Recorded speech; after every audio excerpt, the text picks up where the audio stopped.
할렐루야.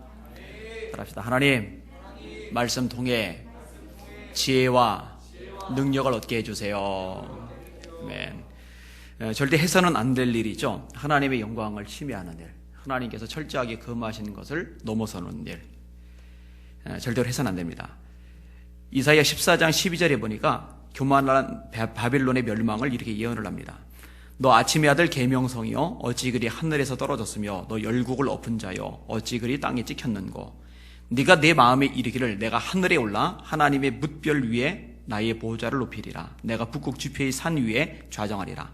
가장 높은 구름에 올라 지극히 높은 자와 비기리라 하도다. 그러나 이제 네가 음부 곧 구덩이의 맨 밑에 빠치 우리로다.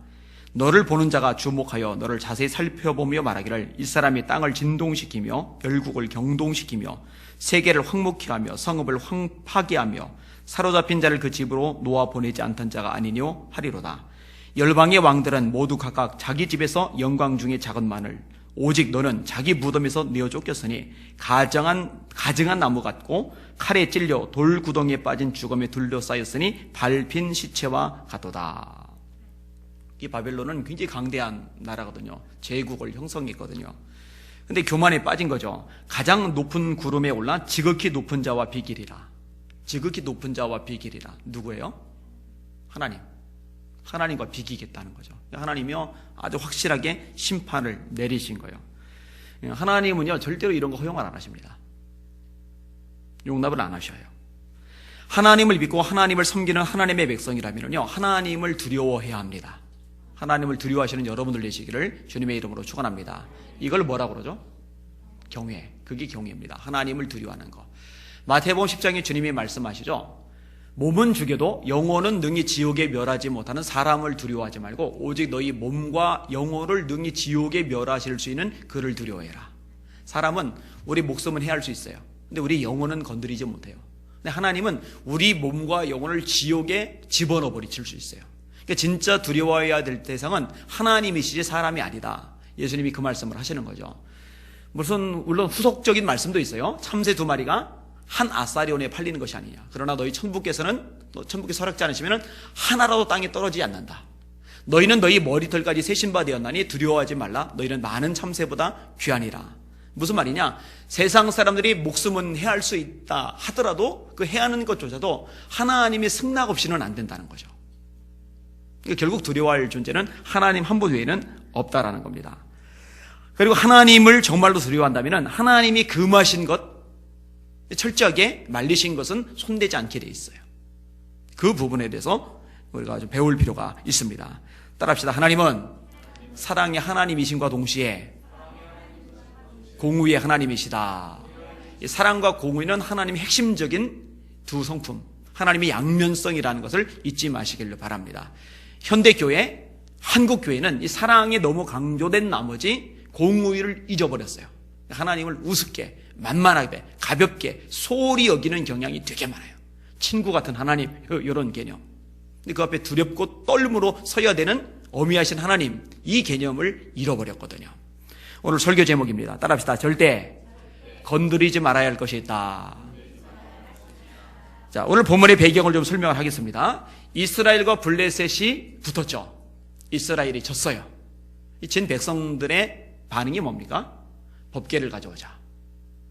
근데 이게 문제가 있는 거예요. 제가 그때 설교를 했습니다. 이 법궤는 부적이 아닙니다. 법궤를 가져왔다고 무조건적인 승리가 주어지는 게 아닙니다. 법궤가 있을 때 하나님이 함께 하시고 하나님이 함께 하실 때 승리를 거둘 수 있는 거거든요. 근데 불순종하고 죄짓고 타락하고 지 멋대로 살면서 법궤만 갖다 놓으면 하나님 함께 하시겠지. 착각입니다. 법궤는 부적이 아니거든요. 또 졌어요. 제사장의 아들인 홈니와 비느하스가 한날에 죽임을 당합니다. 그리고 법궤는 빼앗깁니다. 이 소식을 들은 홈니와 비느하스의 아버지, 이스라엘의 최고 지도자 엘리가 의자에서 굴러 떨어지면서 목뼈가 부러져 죽어요. 그 집안의 멸망에 대한 예언을 하나님이 하셨는데 그 예언대로 된 거죠. 그리고 이제 법궤를 빼앗은 블레셋 사람들 입장에서는 신이 나는 거예요. 그래서 다곤 신전, 자기들의 신전 안에 법궤를 갖다 놓은 거죠. 두 가지 측면이라고 그랬어요. 하나는 전리품, 노략품. 야, 우리 신이 이겼다. 또 하나는 우리 신 다곤의 보탬에다가 이스라엘 신 저 법궤의 도움을 같이 받으면은 플러스가 되지 않겠는가, 이런 생각을 가지고 있는 거죠. 근데 하나님이 심판을 행하십니다. 그 지역에 병이 도는 거예요. 아스도 지역에 가드로 옮겨갔더니 이번엔 가드에 병이 도는 거예요. 그래서 에글론으로 옮겨가려고 했더니 에글론 사람들이 결사적으로 반대하는 거예요. 못 온다, 우리는 못 온다. 결국 이 블레셋 5 방백들이 상의를 하게 되고 하나님의 법궤를 그냥 돌려보내기로 결론을 내리는데, 어떻게 하느냐, 한 번도 멍에를 매보지 않은 암소 2마리에 새수레를 메우고 거기에 법궤를 올려다 놓고 이스라엘 하나님께 드릴 예물도 올려다 놓고 사람이 끌지 않은 채 소들이 그냥 가게 하는 거예요.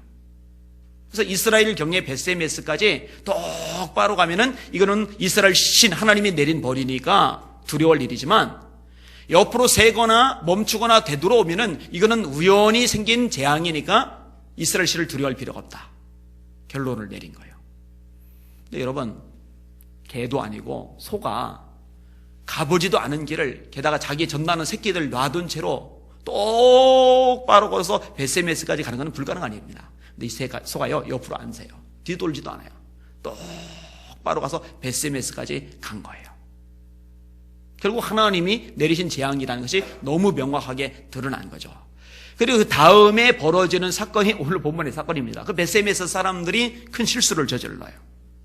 자, 말씀을 같이 볼게요. 19절 시작.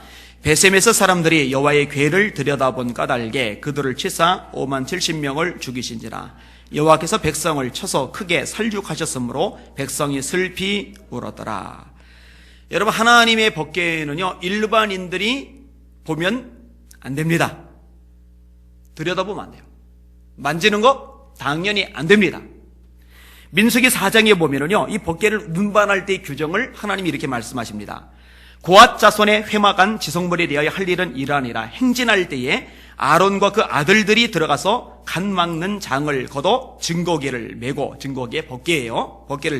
법궤를 덮고 그 위에 해달의 가죽으로 덮고 그 위에 순청생 보자기를 덮은 후에 그 채를 깨고, 간 막는 장을 걷어서 법궤를 1차적으로 한번 덮어요.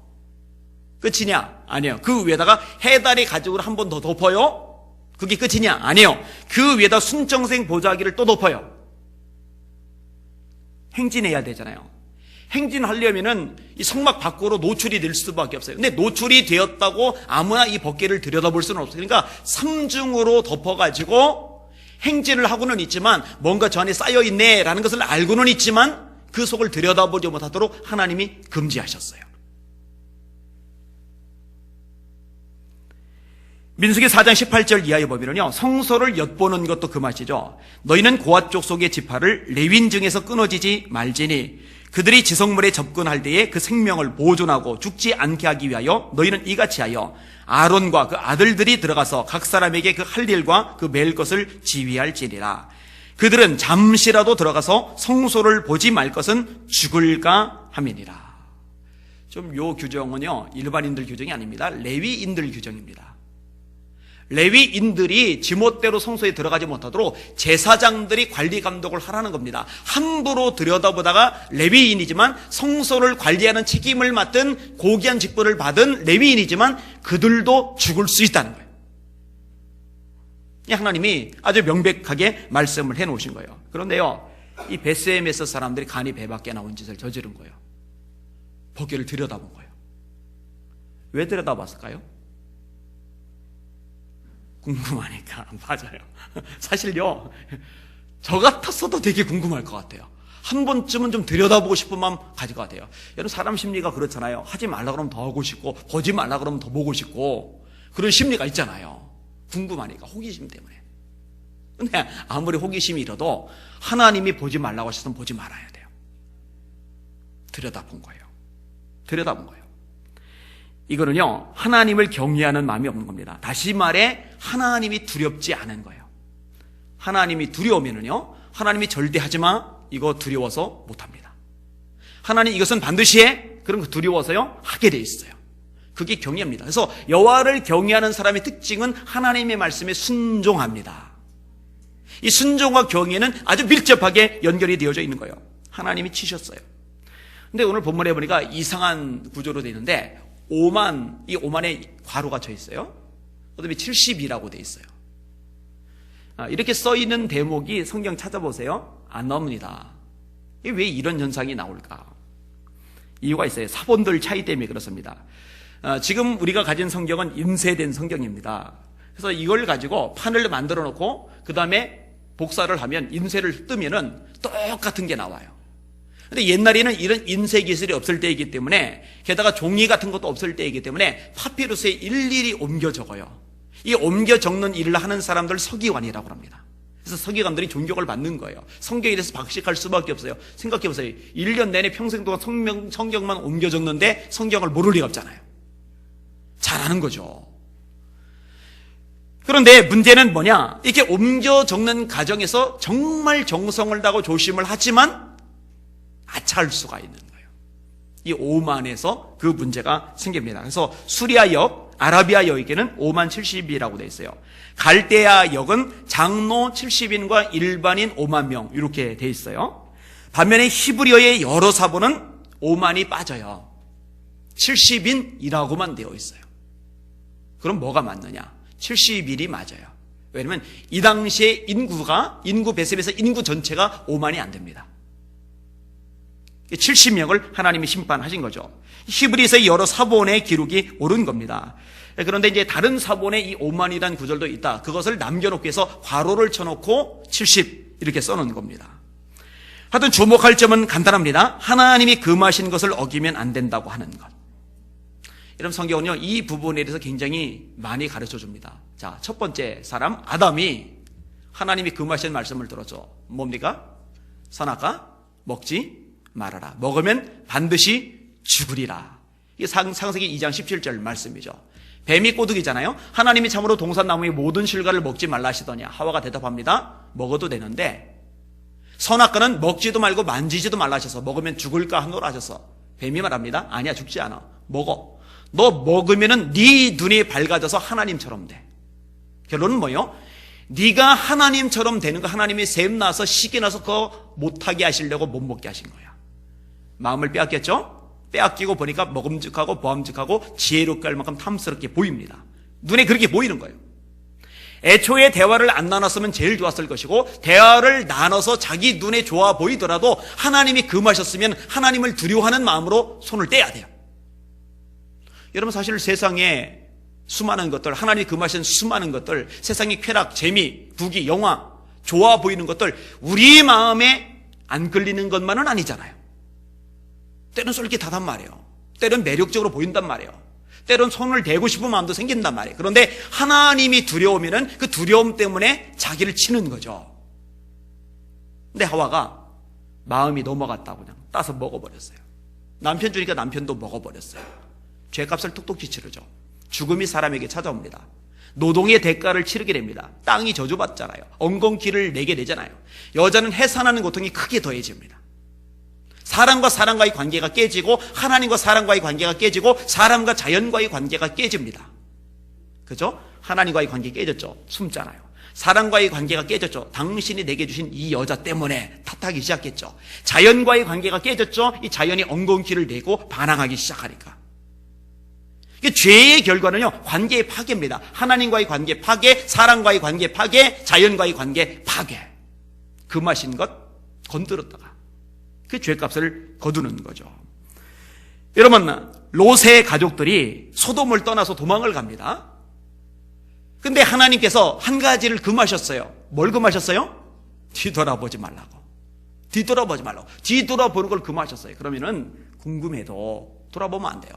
아까워도 돌아보면 안 돼요. 그리운 것이 삶의 터전이 평생 손때 묻은 것들이 뒤에서 나를 잡아 끌어도 뒤돌아보면 안 돼요.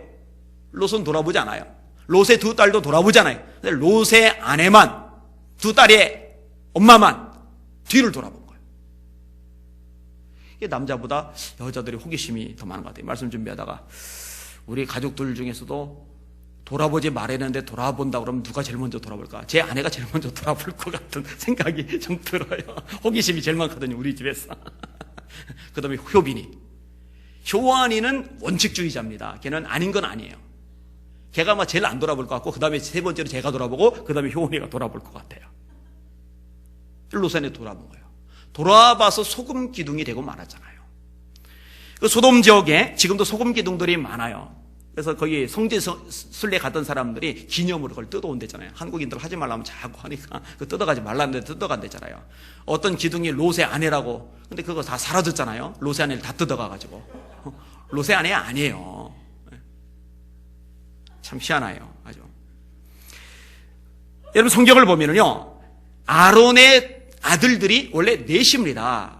우리가 이제 엘라살과 이다말을 주로 기억을 합니다만, 이 엘라살과 이다말 위에 형들이 둘이 있었어요. 그게 나답과 아비우입니다. 근데 왜 나답과 아비우는 제사장 노릇을 제대로 못하고 엘라살과 이다말이 주로 제사장 역할을 할까? 특별히 엘라살이 주목을 받죠. 그 엘라살의 아들 비느하스가 주목을 받죠. 왜 그런 일이 발생하셨어요? 하나님이 예배를 드릴 때요, 제사를 드릴 때요, 정하신 규정이 있고, 이 규정은 어기지 말라고 굉장히 엄격하게 말씀을 하세요. 심지어는요, 소 한 마리에다가 향을 얼마나 해야 될지, 양 한 마리에다가 향을 얼마 해야 될지, 그 양까지 다 정해져 있어요. 하나님 앞에 향을 만드는 방법도 정해져 있고, 그런 동일한 방식으로 일반인들이 만들지 못하도록 규정해 놓으셨어요. 불도 마찬가지입니다. 아무 불이나 불 피우면 되지.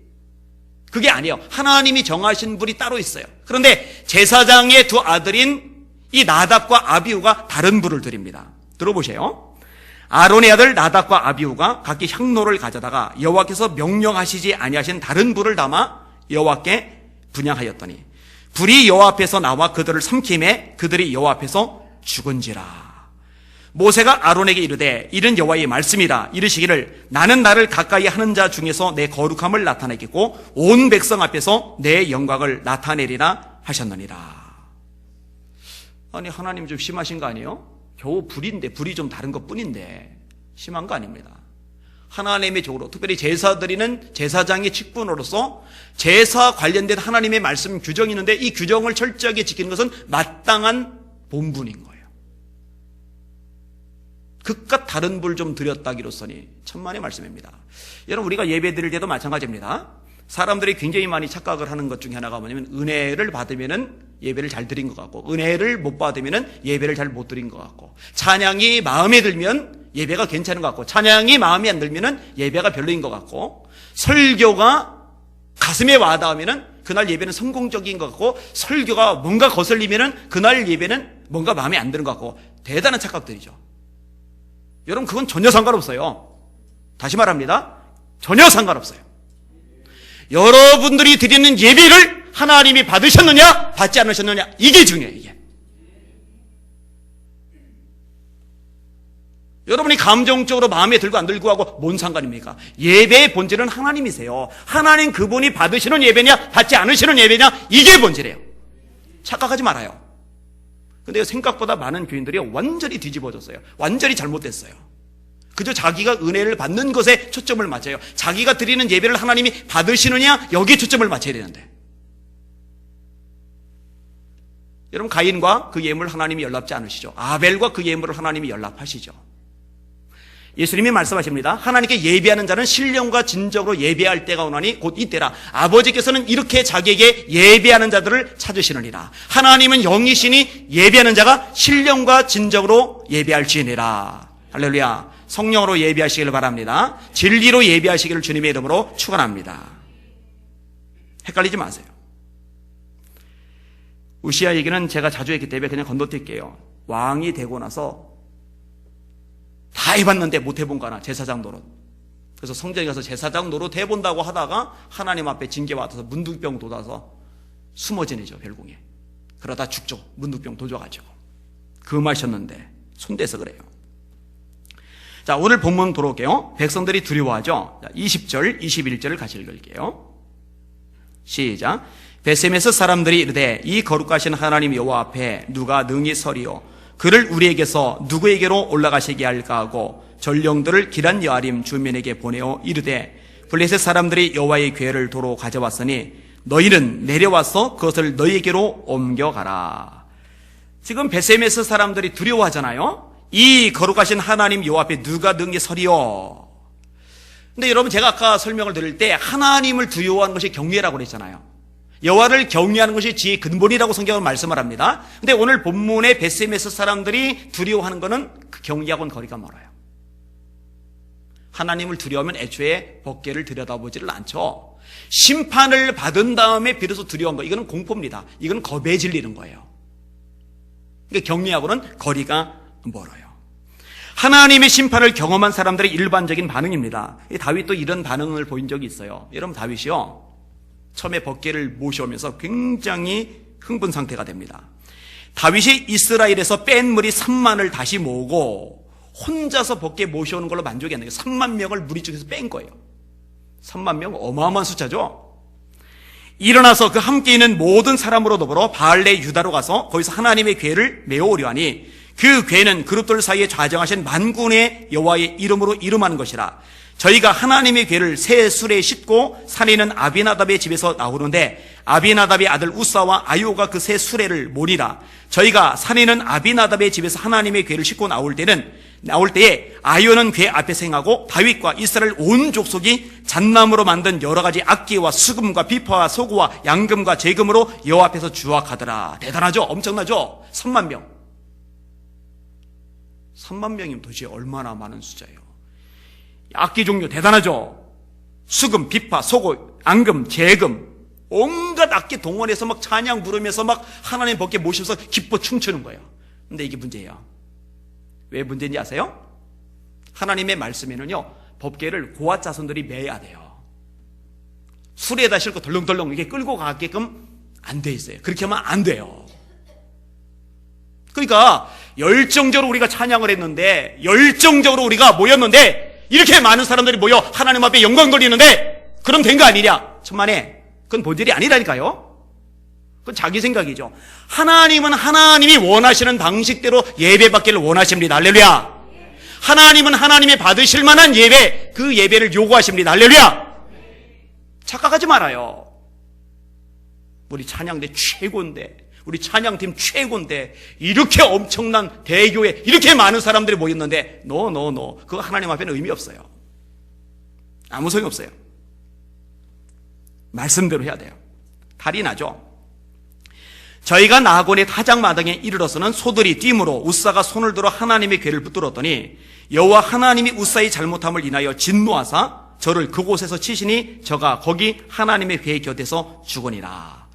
이 우사는 레위인이 아닙니다. 제사장 더더욱 아닙니다. 소들이 뛰어요. 무섭겠죠, 소가. 그런데 하나님을 더 무서워해야죠. 법궤는 손대면 안 돼요. 법궤를 왜 잡아요, 자기가? 법궤를 왜 잡아요, 자기가? 소를 잡아야지.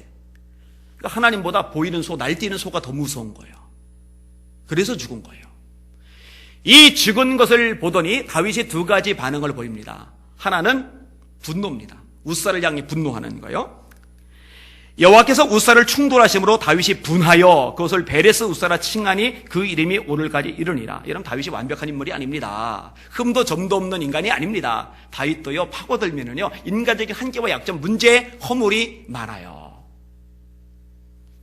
자기가 말씀대로 안 해놓고는요, 엉뚱하게 지금 우사를 향해서 분노를 쏟아붓는 거예요. 또 하나의 반응은 두려움입니다. 다윗이 그날에 여호와를 두려워하여 가로되 여호와의 궤가 어찌 내게로 오리요 하고 여호와의 궤를 옮겨 다윗성 자기에게로 메어가기를 즐기하지 아니하고 치우쳐 가드 사람 오베데돔의 집으로 메어 간지라. 자, 여기서 나오는 두려움, 오늘 본문의 베스메스 사람들이 느끼는 두려움, 이 두려움은 경외와 거리가 멀어요. 하나님의 심판을 경외하고 나서 공포에 사로잡힌 거예요. 겁에 질려버린 거예요. 그래서 법궤를 엉뚱한 대로 빠지게 한 거죠. 근데 다윗이 나중에요, 이 법궤를 도로 가져오죠. 법궤를 가져오는 이유가 뭐냐면요, 오베데돔이 이 법궤를 제대로 모셔요. 그러면서 그 가정에 하나님이, 그 집안에 하나님이 엄청난 복을 주세요. 이 복의 소문이 이스라엘 전역에 퍼지고 이것이 다윗의 궤까지 들어가고 하나님의 복에 대해서 누구보다도 열정이 많고 욕심이 많은 다윗이 그 소식을 듣고 가만히 있을 리가 없는 거죠. 다시 이 법궤를 기쁨으로 모셔드립니다. 자, 다시 원점으로 돌아옵니다. 법궤 건들고 들여다보고 죽은 베스메스 사람들, 공포에 질린 이 베스메스 사람들, 이들이 옮겨갈 생각을 합니다. 그를 우리에게서 누구에게로 올라가시게 할까? 다윗하고 똑같은 반응인 거예요. 처음에는 법궤 때문에 기뻤는데 법궤 때문에 생기는 심판을 경험하고 공포에 사로잡히잖아요. 이 베세메스 사람들도요, 처음에 기뻐합니다. 자, 앞부분을 잠깐 같이 읽어볼게요. 사무엘상 6장 13절에서 15절까지 시작. 베세메스 사람들이 골짜기에서 밀을 베다가 눈을 들어 궤를 보고 그 본 곳을 기뻐하더니 수레가 베세메스 사람 여호수아의 밭 큰 돌 있는 곳에 이르러 선지라. 무리가 수레의 나무를 패고 그 안무소도를 번제물로 여호와께 드리고 레위인은 여호와의 궤와 그 궤와 함께 있는 금보물 담긴 상자를 내려다가 큰 돌 위에 두매 그날에 베세메스 사람들이 여호와께 번제와 다른 제사를 드리니라. 기뻐했다라는 표현이 나오고 하나님 앞에 예배를 드렸다라는 표현이 나와요. 이렇게 좋아했던 법궤의 출현, 근데 이 법궤가 이제 두려움이 된 거예요. 딴 지역으로 옮겨가야겠다 생각을 하게 된 거예요. 그래서 기럇 여아림으로 보냅니다. 전령들을 기럇 여아림 주민에게 보내어 이르되 블레셋 사람들이 여호와의 궤를 도로 가져왔으니 너희는 내려와서 그것을 너희에게로 옮겨가라. 이게 굉장히 안타까운 일입니다. 왠지 아세요? 이 베세메스 사람들이 정말 하나님께 큰 복을 받을 수 있는 찬스를 지금 놓친 거예요. 제가 아까 오벳에돔 얘기 마저 좀 읽어드릴게요. 여호와의 궤가 가드 사람 오벳에돔의 집에 석 달을 있었는데 여호와께서 오벳에돔과 그 온 집에 복을 주시니라. 혹이 다윗 왕에게 고하여 이르되 여호와께서 하나님의 궤를 인하여 오벳에돔의 집과 그 모든 소유에 복을 주셨다 한지라. 따라합시다. 하나님의 궤를 인하여. 이걸 잘 모셨거든요. 제가 인용을 안 할게요. 이 오벳에돔의 자식들이 많은데 이 자식들이 하나같이 다 성공적인 인생이 돼요. 하나님이 집안의 복을 줘버리신 거예요. 이 베세메스 사람들이 그 기회를 놓쳐버린 거예요. 자, 우리에게 적용을 해볼게요. 여러분, 하나님이 금하시는 것은 건들지 맙시다. 절대로 손대지 맙시다. 어기지 맙시다. 그렇게 하실 수 있기를 주님의 이름으로 축원합니다. 자, 몇 가지 얘기를 할게요. 예를 들어서 안식일, 지금은 이제 주일이죠. 여러분, 하나님이 정하신 주일은 하나님의 날입니다. 건들지 마세요. 손대지 마세요. 물론 세상에 먹고 사는 문제 때문에 뭐 그럴 수는 있는데 사실 그래도 목숨 걸고 주일을 지키기 위해서 불이익을, 경제적인 손해를 감수하는 사람들 있어요. 그런데 그것이 아님에도 불구하고 주일을 내 날처럼 자기 마음대로 쓰는 사람들 있습니다. 이거 쉽게 생각할 문제가 아닙니다. 주일은 놀러 가라고 주신 날이 아닙니다. 주일은 하루 종일 누워 지내라고 주신 날이 아닙니다. 주일은 리모컨 들고 TV 앞에 앉아서 뒹굴거리라고 주신 날이 아닙니다. 주일은 하나님을 예배하라고 주신 날입니다. 잊지 마시기를 주의 이름으로 축원합니다. 주일 성수가 흐려지는 시대죠. 이것이 한국 교회를 약화시키고 있습니다. 제가 예전에 한번 인용을 했어요. 총신대 박용규 교수가 쓴 글을 제가 그냥 읽어드릴게요. 주일 성수는 기독교에서 생명과 같다. 주일을 지켜야 하는 가장 중요한 근거는 주일에 예수 그리스도가 부활하셨기 때문이다. 마가복음 16장 9절. 부활하신 예수가 6번 모두 주일에 제자들에게 나타나셨고 초대교회가 태동된 오순절 성령 강림도 주일에 일어났다. 사도행전 2장 1절 4절. 초대교회 그리스도인들은 주일에 정기적으로 모임을 갖고 예배를 드렸다. 사도행전 20장 7절. 초대교회는 주님이 부활하신 주일을 지켰다. 안식일을 지켰다는 기록은 전혀 없다. 성경에서 주일에 대한 증거를 찾을 수 없다는 제7일 안식일 예수 재림 교회의 주장은 설득력이 전혀 없다. 마저 들어보세요. 국내 200만 명 가량으로 추산되는 이단 세력은 폐기된 안식일을 강조하면서 번창하고 있지만 정작 한국교회는 저녁 예배를 없애는 등 주일 예배 정신을 퇴색시키고 있다. 한국교회가 초창기 성령의 은혜를 강조하며 드렸던 주일 저녁 예배라는 아름다운 전통을 없앴기 때문에 교회마다 영적 침체를 겪고 있다는 설명이다. 목회자들이 성경 기준에 따르지 않고 편의를 추구해왔다. 이제라도 한국교회는 주일 오전 성경 공부, 대예배, 저녁 예배를 엄격하게 지키고 청교도 주의적으로 주일 성수하는 자세로 돌아가야 한다. 동의합니다. 조만간에 제가 이제 당회를 열고 이 부분 가지고 이야기를 끄집어낼 생각입니다. 여러분, 구약의 번제를 드릴 때 오전 오후 드립니까? 오전 저녁 드립니까? 오전 오후 드리는 기록은 없어요. 어디도. 그렇죠? 우리나라는 애초에 오전 예배와 저녁 예배로 돼 있어요. 근데 이게 편의주의로 간 거예요. 왜냐면 오후에 오후 예배를 드리면은 교인들이 더 많이 참석할 줄 알고 이게 타협하는 거죠. 그런데 그 결과가 뭐냐? 교회가 점점 몰락하는 거예요. 성경의 원리대로 말씀의 기준대로 해야 되는데 사람에게 비유를 맞추고 타협을 해요. 그 결과는 뭐냐? 교회의 영적인 권위가 식는 거예요. 문제가 발생할 수밖에 없는 거예요. 따라합시다. 주일은 아침부터 밤까지 다 하나님의 날이다. 하나님을 위해서 쓰실 수 있기를 주의 이름으로 축원합니다. 이 교회학교부터 학생이 청년에 장년에 이르기까지 이 주일 성수에 대한 교육을 제대로 시킬 필요가 있어요. 이게 주일 성수에 대한 개념이 너무 많이 깨졌어요. 옛날 우리 어른들이 무식할 때, 못 배웠을 때, 배경이 낮았을 때, 가난할 때 그들이 지키던 것을 마치 율법주의적인 그냥 몰아가 버리고 함부로 했던 것들이 지금에 와서 그 똑똑한 대가로 돌아오고 있어요. 문제가 있어요. 그 다음에 두 번째 다루고 싶은 건 11조입니다. 여러분 11조는 하나님의 것입니다. 절대로 건드리지 마시길 바랍니다. 하나님과 손대지 마세요. 말라기 말씀을 인용할게요. 사람이 어찌 하나님의 것을 도둑질하겠느냐. 그러나 너희는 나의 것을 도둑질하고도 말하기를 우리가 어떻게 주의 것을 도둑질하였나이까 하는도다. 이런 것 11조와 봉헌물이라. 여러분 사람의 것 도둑질해도 감옥 갑니다. 처벌받습니다. 손가락질 나갑니다. 사람이 하나님의 것을 도둑질하고 멀쩡할 수 있다고 생각하면 착각입니다. 하나님이 두렵지 않은 거예요. 여러분 하나님 두려워하세요? 그게 경외라니까요. 하나님이 두려운데 하나님의 것을 뭔 수로 가로챕니까? 하나님 명확하게 말씀해. 그거 내 거 도둑질하는 거다. 너희 곧 온 나라가 나의 것을 도둑질하였으므로 너희가 저주를 받았느니라. 유대 백성들을 보고 하는 말이에요. 너희 온 나라가 왜 저주받았는지 아느냐? 왜 나라 전체가 밑바닥 삶을 사는지 아느냐? 왜 가난과 황폐함 속에 고생하는 줄 아느냐? 내 거 도둑질해서 그 대가 치르는 거다. 하나님의 종 말라기야가 제대로 설교를 하는 거예요. 만군의 여호와가 이르노라. 너희의 온전한 11조를 창고에 들여 나의 집에 양식이 있게 하고 그것으로 나를 시험하여 내가 하늘 문을 열고 너희에게 복을 쌓을 것이 없도록 붙지 아니하나 보라. 만군의 여호와가 이르노라. 내가 너희를 위하여 메뚜기를 금하여 너희 토지 수산을 먹어 없애지 못하게 하며 너희 밭에 포도나무 열매가 기한전에 떨어지지 않게 하리니 너희 땅이 아름다워짐으로 모든 이방인들이 너희를 복되다 하리라. 만군의 여호와의 말이니라. 지난 주간에 우리 애들이 우리 한 권사님으로부터 용돈을 받았어요. 5만 원씩 큰 돈을 받았어요. 우리 집에서는 용돈을 요즘 전혀 안 주고 있거든요. 아내가 원래 주기로 했던 액수가 있는데 언제부턴가 건너뛰고 안 주기 시작하더라고요. 애들이 받고 막 신이 나가 입이 막 벌어진 거예요. 5만 원 큰 돈 생겼으니까. 제가 받자마자 뭐 물어봤겠어요? 11조 떼야 된다. 제가요 돈이 생길 때마다 한 번도 안 어기고 빠짐없이 고에게 꼭 끄집어내요. 왜요? 저는 제 아들들이 하나님의 그 도둑질을 하는 존재 되기를 원하지 않아요. 그는 저주를 자처하는 짓입니다. 하나님의 그 손대지 마시기를 주님의 이름으로 축원합니다. 어떤 사람들이 말해요. 신약에는 11조 말씀하고 있지 않느냐. 말씀 안 하는 거 아니냐. 예수님이 언제 11조 강조하셨냐. 예수님이 11조 안 해도 된다고 하셨어요? 정말 그래요?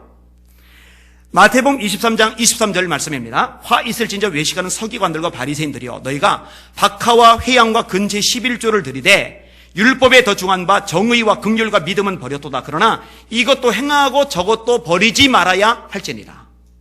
그러니까 이 바리새인들이 11조는 드리는데 긍휼, 정의, 공의 이런 건 버린 거예요. 예수님이 뭐라고 말씀하세요? 아니다. 11조보다 믿음이 더 중요하다. 긍휼이 더 중요하다. 공의가 더 중요하다.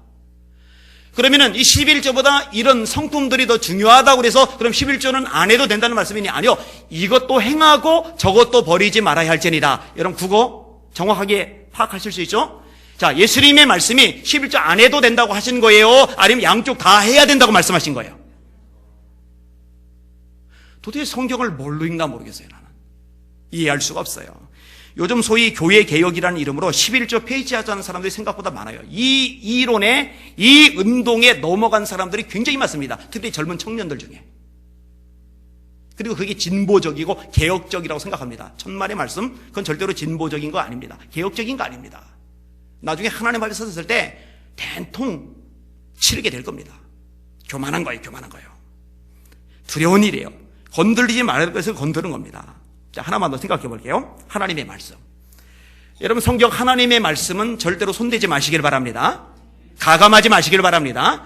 이 말씀에서 이렇다면 이런 거예요. 이 말씀에서 저렇다면 저런 거예요. 이 말씀에서 하라면 하면 되는 거예요. 이 말씀에서 하지 말라면 안 하면 되는 거예요. 할렐루야! 이거 헷갈리지 마세요. 헷갈리지 마세요. 내가 이 두루마리의 예언의 말씀을 듣는 모든 사람에게 증언하노니 만일 누구든지 이것들 외에 더하면 하나님이 이 책에 기록된 재앙들을 그에게 더하실 것이요, 만일 누구든지 이 두루마리의 예언의 말씀에서 제하여 버리면 하나님이 이 두루마리에 기록된 생명나무와 및 거룩한 성의 참여함을 제하여 버리시리라. 천국 못 간대요. 여러분, 우리가 연약하기 때문에 때로 실수할 수 있어요. 넘어질 수 있어요. 그때 회개하면 돼요. 그런데 멋대로 말씀을 자기가 가감해서 이렇게 해도 돼, 저렇게 해도 돼, 그거는 아니에요. 그거는 천국 못 가요. 말씀은 건들면 안 돼요. 절대 건들지 마세요. 이단이 왜 지옥 갑니까? 말씀 건들기 때문에 그래요. 여호와의 증인은 예수님을 하나님이 아니라고 그래요. 여러분, 성경에서 하나님이라고 말씀하고 있잖아요. 예수님에 대해서 태초에 말씀이 계시리라. 이 말씀이 하나님과 함께 계셨으니 이 말씀은 곧 하나님이시라. 성경이 기록되어 있잖아요. 한 아기가 우리에게 낳고 한 아들을 우리에게 주신 바 되었는데 그 어깨는 정사를 메었고 그 이름은 기묘자라, 모사라, 전능하신 하나님이라, 영존하신 아버지라, 평강의 왕이라. 아기가 응애하고 태어났는데 이 아기가 하나님이래요. 예수님이잖아요. 예수님이 응애하고 태어났는데 그 예수님이 하나님이래요. 성경이 말씀하고 있잖아요. 근데 성경이 말씀하고 있는데 왜 하나님이 아니고 하나님이 창조한 피조물 중에 첫 번째가는 으뜸가는 존재라고 가르쳐요. 이단이에요, 이단. 그러니까 이단입니다. 재림을 믿지 않는 사람들 이단이죠. 성경을 멋대로 바꾼 거니까. 성경의 초자연적인 역사들을 인간의 합리적인 기준에 벗어난다고 현대인들의 합리적이고 이성적이고 과학적이고 상식적인 가치관에 이 성경이 파고들려면 이 성경도 합리적으로 바뀌어야 된다고 기적을 다 제거한 자유주의자들, 그들은 예수 믿는 사람 아닙니다. 근데 문제는 그들이 신학대학교 교수직을 죄다 차지해서 목회자 될 사람들 다 망쳐버렸죠. 지금 우리나라 심각합니다. 예수님의 재림, 예수님의 부활, 예수님의 기적 믿지 않는 교수들 한둘이 아니에요. 셌어요. 이거 큰일 났어요. 큰일 났어요. 그뿐이 아닙니다. 여러분, 성경은 동성애를 분명히 죄라고 규정을 합니다. 근데 동성애가 죄가 아니래요. 최근에요, 죄송해요, 진짜 미친 소리가 나왔어요. 현대에 맞게 성경을 다시 써야 된다. 근데 자기는 기독교인이라고 말해요. 성경을 다시 써야 된다. 자기가 하나님이에요? 끔찍해. 미 연합감리교회 지역연회가요, 최근 담임 목회자 한 사람을 면직시켰어요. 왜 면직을 시켰느냐? 이 목사님이 동성애에 대해서 반대 입장을 명백하게 밝혔거든요. 그리고 면직을 당했어요. 뭐가 바뀌었죠? 동성애를 인정해서 동성애자가 죄가 아니다, 문제가 아니다 라고 설교를 해서 면직을 당한 게 아니라 동성애는 문제가 있다, 성경적으로 문제가 있다 라고 밝혀서 면직을 당했어요. 그리고는 다른 담임 목사를 파송을 했어요. 그리고 이 헐슬랜더 목사님을 따르는 성도들하고 이 목사님하고 그 교회에서 나가라고 내쫓았어요. 그래서 지금 이 소송이 걸렸어요. 여러분, 지금 우리가 사는 세상이 이런 세상입니다. 제가 감신대학교에서 설교를 하게 되었잖아요. 연합집회를 열면서 감신대 총장도 설교하고 다른 분도 설교하고 저도 이제 설교하고. 근데 거기에 대자보가 붙었었잖아요. 그 대자보의 4가지 항목 중에 3가지가 저에 대한 내용입니다. 아리안 목사 감신대 설교자로 오면 안 된다. 근데 안 되는 이유가 뭐였어요? 동성애 반대자다, NCC에 반대한다, 또 하나가 있었는데 말 돼요? 신학대학교에서 생긴 일입니다. 창세기에 나오는 노아의 홍수 때 무지개는 하나님이 동성애자들을 위해서 보여주신 것이다. 동성애의 상징이 무지개거든요. 그래서 이대 축제할 때 무지개 걸게, 변태소녀 하늘을 날다. 여러분, 이대는 기독교 학교죠. 기독교 학교에서 동성애 축제가 열렸으니까 말 다 했죠. 여러분, 지금 우리가 사는 세상이 이런 세상입니다. 성경이고 뭐가 없어요. 하나님의 말씀 뜯어 고칩니다. 지들 입맛대로 바꿔요. 이런 세상 살아갑니다. 그러다 보니까 예수님을 믿는 사람도, 심지어는 목회자라고 하는 사람도, 아니 목회자를 길러내는 신학대학의 교수라는 사람도 말씀에서 완전히 벗어난 엉뚱한 소리, 동떨어진 얘기를 지금 숱하게 쏟아붓고 내는 이 세상에 살고 있어요. 그러다 보니까 정확하게 말씀을 위해서 목숨 걸고 이 말씀에 바로 서서 신앙생활을 제대로 하는 사람들이 많지를 않아요. 성경대로 가르치면 오히려 부담되고 짐을 느끼고 뭔가 괜히 압박하는 것 같고 그게 마치 율법주의적인 것 같고, 이런 시대를 우리가 살아가고 있어요. 말세의 징조가 그대로 나타나고 있어요. 그러나 명백하게 말합니다. 말씀은 손대지 마세요. 말씀이 아니라면 아닌 겁니다. 말씀이 옳다면 옳은 겁니다. 하나님의 말씀은 절대적이고 완전합니다. 할렐루야! 건들지 마시기를 주님의 이름으로 축원합니다. 말씀을 정리합니다. 이 베세메스 사람들 건들지 말아야 될 것을 건드렸어요. 어리석죠. 참 어리석죠. 여러분, 이 베세메스 사람들은 육신의 심판을 받았지만 마지막 날에 건들지 말아야 될 것을 건드는 수많은 사람들 진짜 백보자 심판을 받게 될 겁니다. 원하기는 저와 여러분들은 그날의 심판이 아닌 칭찬을, 멸망이 아닌 구원을, 그리고 징계가 아닌 상급을 받으실 수 있기를 예수님의 이름으로 축원합니다. 말씀대로 살면 됩니다. 법대로 경계하는 자가 법대로 경계하지 아니하면 상을 받지 못할 것이요. 아멘. 기도하겠습니다.